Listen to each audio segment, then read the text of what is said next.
Hey, what's going on, guys? This is Shaun of the Dead here. I'm just coming at you with a quick review. We'll see how we do on this. This is my brand new Spikes Tactical AR-15. I'm really proud of her. Actually, I custom built this one myself. Um, every part on here I hand selected and put together myself piece by piece. There's only a handful of parts on this that I did not put together on this firearm myself. I don't have a workbench with the block and the torque wrench and all that to put the barrel on. So I went to my local gun store, talked to my local gunsmith. He put that on there for me and a couple of other odds and ends. But I built the whole lower receiver myself. I ordered a Spikes enhanced lower parts kit with the battle trigger and the nickel boron hammer. I have the gunfighter charging handle. It's an ambi safety, so I can flick off safety here. I can also flick it here. So at first it kind of bugged me. Now I'm getting a little bit more accustomed to it, so I'm kind of actually liking using the ambidextrous safety. It's starting to grow on me a little bit. I went again with the Magpul MOE buttstock. I like keeping it simple. That whole acronym always seems to pan out. Just keep it simple, stupid. Just don't put too much crap on there. Let's go ahead and kind of walk this gun through piece by piece, and I'll tell you what parts are on here. And I'll also tell you why I chose these parts specifically. Again, this is a custom build. I built it myself. I'd say I probably done 90% of the work on it, ish, thereabouts, by putting the pieces on. It is mil spec, meaning that it's not what you would call a commercial size buffer tube and stock. It's mil spec version, so you can actually use military hardware on this. I did that on purpose. I like to have my firearms mil spec. This is a mid-length carbine.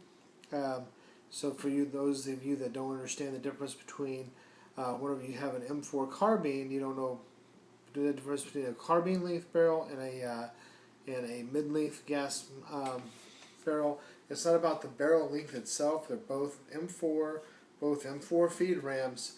But there's only one difference, is the gas block on the mid is here, where the gas block on the carbine is going to be about here. So you're looking at an inch or two difference. What that does is the mid-length allows a little bit better performance. So it was actually a slight error in the purchasing of the firearm. It was supposed to be a carbine length because that's the more common one, even though this is a better performing firearm than the actual carbine, because I wanted the ease of parts. But I found gas tubes like 15 bucks, so to be able to pick up a gas tube that cheap, I'll pick up a couple, I'll stick them in with the rest of my parts kits and stuff, and if something breaks down, I will swap it out. And it's easy, and I'll have plenty of parts to do it. And that is something that's not very prone to breaking down unless you just do not maintain your firearm. So take care of your equipment, it will take care of you. Let's go ahead and move on a little bit forward. Again, with the charging handle, went with gunfighter for one-handed use. You can slap it back like that. Again, this is Spikes Tactical. Most everything on here is Spikes Tactical, from the lower receiver, which was a stripped lower when I purchased it. I picked up a Spikes upper receiver. If you'll notice, there's a Magpul M-Bus flip-up sights on here. I was a little apprehensive at first about picking up the Magpul M-Bus flip-ups, but my buddy 2C2, check him out. He also custom built one, and he completed his before I completed mine. And I checked out his Magpul M-Buses, and I looked at them. I checked out the quality of them and how I felt, and considering these are going to be my backup sights, they're not going to be my primary, combat sights. I was like, yeah, the the lighter weight versus like the Troy metal sights is nice. Also, you know, I kind of like the profile of them, and you know, they're I mean, they're sights that are of quality. Maybe Magpul makes a lot of good stuff. If you notice, I also have the angle grip on the front, so I have Magpul products on my firearm anyway. I trust Magpul, so I figured I'm gonna go ahead and give these a shot. It was like $85 from the guy at I was at a gun show. I picked these up. I find them online all the time for like $95. So just keep that in mind. Magpul and bus flip up sights. They're pretty nice. I do intend on putting a aim point red dot scope on here. It's a non-magnified version. Now let's go ahead and get to the dust cover, because I wanted to go ahead and represent the Black Rain Ordnance Nickel Boron BCG, the bolt carrier group that sits in here. Black Rain Ordnance is a biohazard, is their actual logo, so I represented them with biohazard, and of course obviously spikes with spikes. I went with a nickel boron bolt carrier group because I wanted to mitigate a lot of the problems with an AR-15 gas system. Hot gas blows back here, dries out your bolt, your system, starts to cause feed issues and cycling issues and things of that nature. This has such a slick finish to it that it's really, really hard for any of the stuff to actually hang on to it. So now you know about the lower, you know about the buttstock. The buffer tube is also spikes. I actually went pretty much full spikes across the board. Let's get into a little bit of the internals here. Of course, I always pre-safety check before videos. As you well know, I'm kind of a safety Nazi. And I'm going to go ahead and do a quick strip. So again, the BCM gunfighter. This is the medium. I kind of like the medium.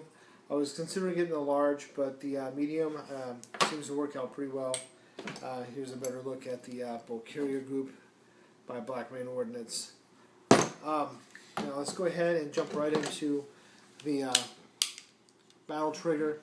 Of course, here's the nickel boron hammer and the nickel boron trigger itself. I chose these because they're harder, they're hardier, and they also are easier to clean, and they always feel freshly lubricated. This is something I can go out there and I can fire. You can check out my my nickel boron BCG video where essentially I just take a paper towel and I wipe it down. I want it to be, if I'm in the field, I take my shirt, I wipe it down, I can get whatever off, slap it back in, and go right back to work. Now let's go ahead and move up a little bit forward on here. Of course, I went with the Spikes 12-inch rail system here. I do kind of like this. The reason I went with the Spikes, I almost went with the Yankee Hill Diamond Series, because that was the lightest thing that I found that was comfortable and also comparable in price. I mean, not that I was going to go cheap on this gun, because this is a custom battle rifle that I really didn't care about spending a lot of money on. If I wanted it, I bought it. So, but I also wanted something that felt like it was representing the style and the feel that I was going for the actual firearm itself. And this 12-inch Spikes free floating handguard, this fit the bill very nicely. I have to say I'm very, very impressed with the free float. It's very nice. You go to put your weapon up on something, you can hit this handguard all day long. The barrel does not move. It's all attached back here at one place and one place only, so that way it mitigates a lot of barrel movement issues. Now, getting to the barrel. This is a Spikes Tactical Cold Hammer Forge mid-length carbine 16-inch barrel. Well, it's a carbine rifle, but it's the mid-length barrel. It's a 1/7 chrome line barrel. Means that the twist in it's 1.7. It's a tighter twist. It's better for heavier ammo. It provides a little better accuracy. Now let's go down to micro. Micro is my flash suppressor.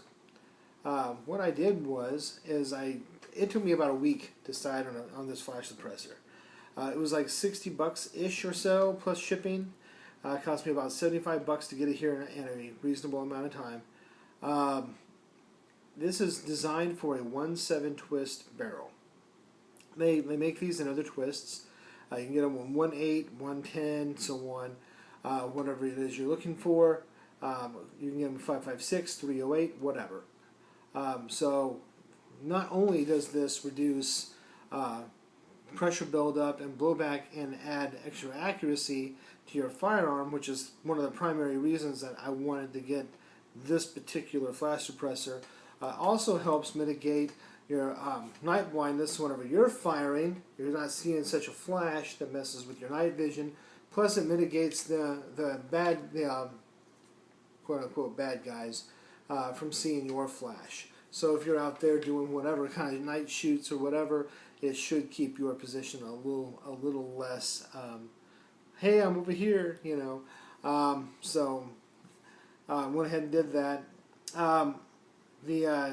Again, gas tubes are like $15. They're pretty cheap, so I'm going to pick up a couple extra of those. All in all, I shot it 50 yards. Got it sighted in just almost right away. It felt like the Magpul M-Bus was just built for this gun. Everything's real new and stiff. It's nice and clean, of course, because I kind of can't help myself. Everything is so stiff. To get everything in its nice little slot, kind of sometimes it takes a little bit of feeling about it, and I'm like, wow, my old Colt, it just kind of falls together. This one I'm still kind of having to actually work it together, get it in there, and get it rocking and rolling. But I have to say, the weight of this thing is amazing. It's a very, very light firearm. Obviously, let's go ahead and show you Spike's buffer tube real quick also, so you can kind of get an idea on that. I did want to go ahead and I did want to go full Spikes, because Spikes is one of the, which you would consider to be more of an upper end company. It might not be the most high end company, but it is one of the upper end. It's not the highest, but it is what you would call high class. Unlike the DPMSs, which you would have like as a lower middle class, upper lower class firearm. I've had the ability to have a DPMS at one point, and I promptly traded it off. It had some feed issues and some other issues. 2C2 had a Sportster or a Sporticle, sorry, and it was fine. I mean, he had no issues with it particularly. It was kind of hit and miss, but I wanted something that I knew that I could feel good about and trust. So I went with my custom build. I wanted it my way, and so I got it my way. Again, this is Shaun of the Dead, my Spikes Tactical AR-15 custom build. If you have any questions about the parts, how to get some of these parts, that's one thing you have to take into great consideration whenever you're going through your build. Availability of parts is insane. It took me probably close to 3 months to get this thing built, just because I was on back order on the upper receiver. I was on back order for everything. So, do your homework, search your sites. I can give you some help. Just, hit me up, leave some comments and stuff, and we'll discuss things. Again, thanks for watching, and don't forget to subscribe.